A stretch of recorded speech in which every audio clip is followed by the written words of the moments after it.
Hi, everyone. Thanks for attending our panel today on early caregiving and development of language competence, a view from meta-analysis. And I did not get into psychology because of language specifically, but I started studying it recently, and especially for our panel today.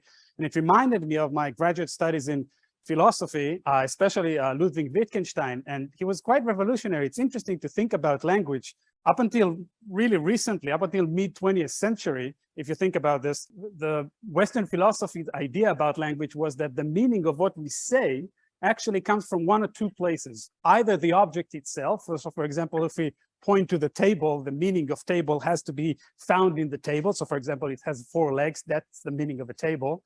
Or we look inside into representation of a table, and that's how we understand what table is in the world. And Wittgenstein said something completely different. He said, well, no.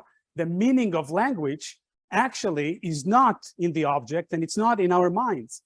It's actually the meaning of the object, it is the use of language. So you have to understand or look at how people use language in order to understand it. And he said, one learns the game or the game of language by watching how others play or others speak. But how does an observer distinguish, in this case, between players' mistakes and correct play? How do we know how to speak the language in the right way rather than the wrong way? How do we know this is a table and not a chair? You look at the characteristic signs of it in the player's behavior. You have to look outside and see how people speak. Think about this in the mind of the child. They don't come to the world with understanding what the meaning is. They have to see how others play with language. So there's no such thing as private language, which is a philosophical argument, but it's more important and relevant to our talk.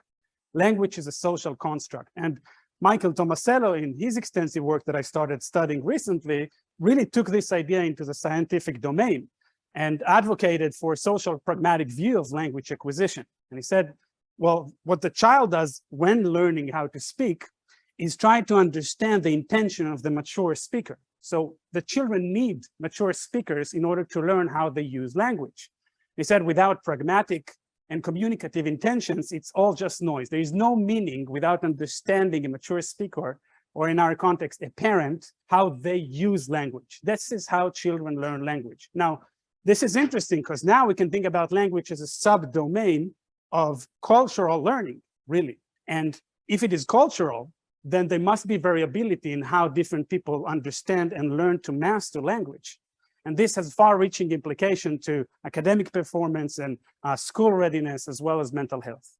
Today, we're going to focus on specific culture, that of the family, and how meta-analytically it is associated with variability in language competence.